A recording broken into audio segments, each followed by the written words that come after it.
Cerrando esta primera parte de esta mesa, interviene el doctor Alejandro Álvarez sobre el futuro del Telecom entre la segmentación de mercados, el despliegue de infraestructura y la construcción comunitaria de América del Norte. Gracias, Pepe. Bueno, la primera cosa es que el tema sale un poco a contrapelo de las cosas financieras, porque yo escasamente me voy a referir a eso. Más bien estaba planteado el ejercicio sobre cosas que he estado leyendo, estudiando y pensando a propósito de eso. No es una ponencia acabada, formal.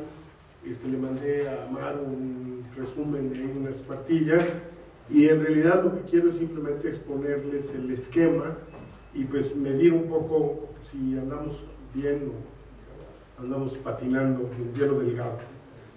La idea de pensar qué puede pasar en el futuro con el Telecom pasaría primero por reconstruir un poco el entorno y los propósitos de cuando se fundó o cuando se planteó, después reconstruir un poco la panorámica actual, ver dónde estamos, y luego también definir el alcance de lo que sería el pronóstico sobre lo que va a pasar.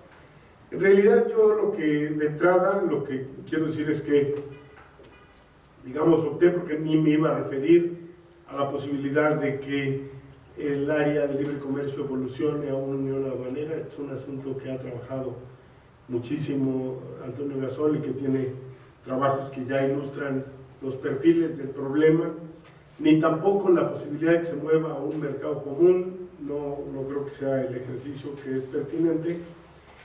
Me baso en una proyección muy elemental que hicieron unos economistas del Instituto de Economía Internacional de Hamburgo, donde planteaban una proyección de 2012 a 2035 con dos escenarios, uno alto y uno bajo. En el escenario alto el Telecom subía del 7% al 8% del comercio mundial y en el escenario bajo bajaba. Es decir que en un escenario de muy largo plazo, en el futuro del Telecom no se ve que vaya a ser un área que tenga un grandísimo peso en sí mismo. Bueno, este es un dato que me interesa retomar. Y la otra cosa es que me gustaría ver las líneas de desarrollo que ya están. Y entonces digo que lo que se está persiguiendo es una regionalización ahora tipo Telecom. Y por eso digo, es una integración, una regionalización asimétrica. Es una regionalización que busca amarrar reformas neoliberales. Es una regionalización que busca desmantelar el estado de bienestar, que busca tratar de ampliar ese esquema a más países y que, aunque pregona que se busca una convergencia hacia arriba, en realidad está a estas alturas clarísimo que lo que se tiene como resultado es una convergencia hacia abajo, los estándares. Y por otro lado, un elemento es una regionalización que está enfatizando los aspectos de seguridad. En la parte de la panorámica actual, digamos que esa regionalización tipo Telecom está planteada básicamente porque ha habido cambios en el poder global y las proyecciones a futuro indican que esos cambios van a profundizarse y porque ha habido una crisis de la globalización. Y esa crisis de la globalización no es porque a mí no me guste, sino está en declive el comercio mundial, está en declive el crecimiento, está en declive el asunto de las políticas de carácter global, están trabadas algunas de las negociaciones, etcétera, etcétera. Y entonces, en vista de eso, yo creo que se está buscando segmentar mercados en Asia y en Europa.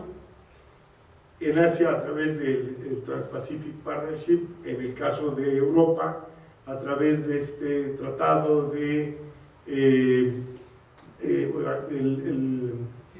inversión y comercio en Europa, y además a través de la firma de acuerdos bilaterales, muchos de los cuales son entre países desarrollados y países en vías de desarrollo. Otro segundo movimiento que detecto en la economía internacional es que se está queriendo segmentar sectores. Y entonces hay un impulso muy fuerte, primero general, a desmantelar o centrar el ataque privatizador en los servicios públicos, en el sector de energía, en telecomunicaciones, en servicios financieros, en comunicaciones y transportes y en mercados laborales. Este es un dato que se puede documentar. Un tercer elemento de la panorámica actual con esta regionalización es que está acentuando el extractivismo, que implica, tiene una cara, que es la presión por la desposesión comunitaria, digamos esta acumulación por desposesión de la que habló Harvey, que se ha vuelto muy popular, y por el otro lado tiene una cara de deterioro ambiental por la explotación de recursos limitados. Y la última tendencia es que en lugar de la construcción de una comunidad, que era un propósito que en algún momento se planteó asociado a Telecán, como una virtud, en realidad lo que estamos viendo es la institucionalización de una multiplicidad ciudadana, con una ciudadanía de primera, una de segunda y una de tercera. Y esto plantea pues, el problema de si el proyecto va a seguir así o si hay posibilidades de que se mueva en una dirección distinta.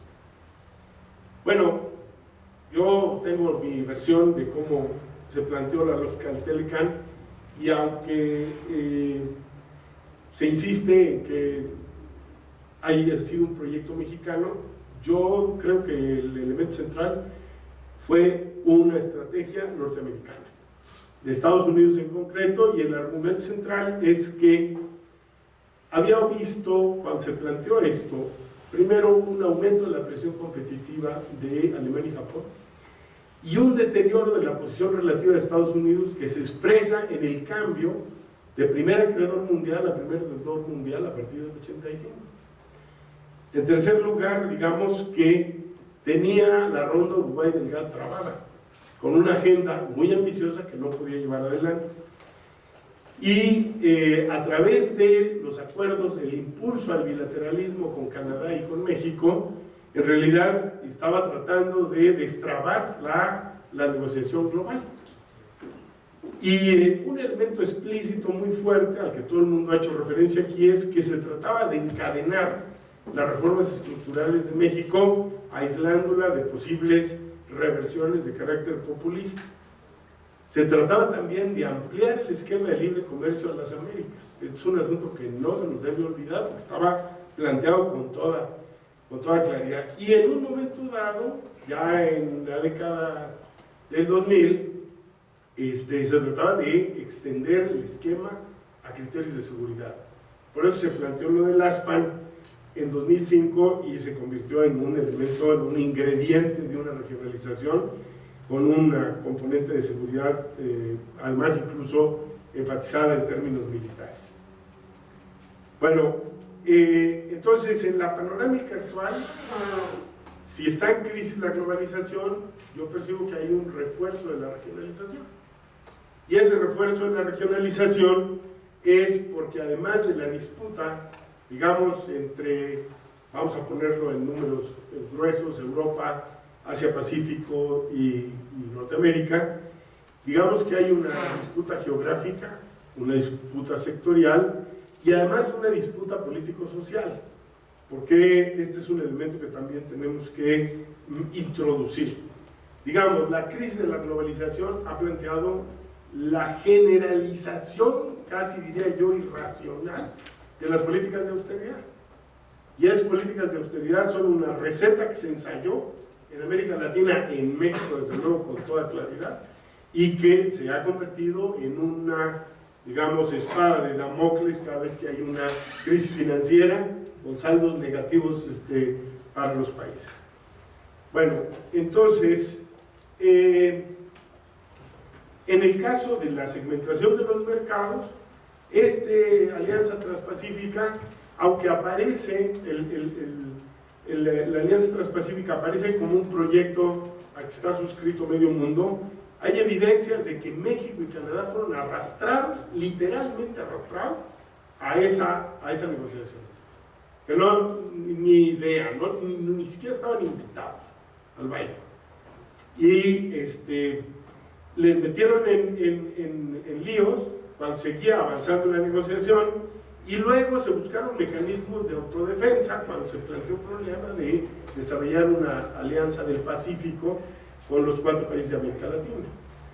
Que sí es cierto que si se juntan las 4 economías estas de América Latina, Chile, Colombia, Brasil, Perú y México, son equivalentes a lo que sería la 6ª economía del mundo.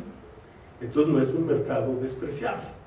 Pero ese hecho, digamos, no da para que se pueda linealmente pensar que es un elemento que ahí está. Y hay algunas dificultades. También Canadá quiso reaccionar sumándose a esta alianza del Pacífico como una maniobra defensiva, pero en el plato principal ni siquiera fueron ni consultados. Y una de las condiciones que son más agresivas es que se incorpora aceptando que lo que ya está negociado no se revisa. Esa es una primera que me parece una condición absolutamente miserable, y la otra cosa es que a todo el mundo le están poniendo cuestiones nuevas. Bueno, un problema con estos acuerdos de libre comercio, como estos dos, el Transatlantic Trade and Investment Partnership y el otro, en realidad se mueven en el secretismo. No se conocía el contenido, excepto cuando se liberaron los 2 capítulos, el de inversión y el de derecho de propiedad intelectual. No se conocía prácticamente qué se estaba negociando en público, y algunos de los gobiernos ni siquiera les daban el documento completo de lo que estaban negociando. Entonces era así que como una cita por internet y a ciegas, ¿no? O sea, ni siquiera sabiendo si realmente estábamos en el mismo canal o no. Está lleno de opacidades, lleno de ambigüedades, y de nueva cuenta, al igual que en el Telecán, lo que se está buscando es encadenar la posibilidad de acción de los gobiernos a largo plazo. Ese es el dato que me parece más relevante, por eso digo que es una regionalización tipo Telecán. ¿Qué elementos replican en estos tratados que son, digamos, la figura del Telecán? La posibilidad de tener resolución de disputas de inversionistas con los gobiernos, la garantía de derecho de propiedad intelectual, la libertad de inversión, la compensación en caso de expropiación, que se haga irreversible las privatizaciones, y luego hasta nuevos requisitos de entrada, que es un asunto que es con especial dedicatoria a China. Si quieren entrar, pues de rodillas, y estos son los nuevos requisitos con los que tienen que entrar.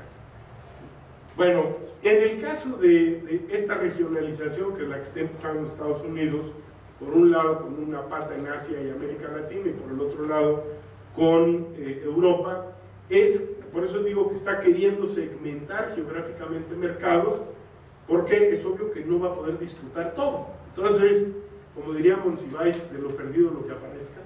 Entonces, pues mejor nos quedamos con pedacitos a quedarnos sin nada.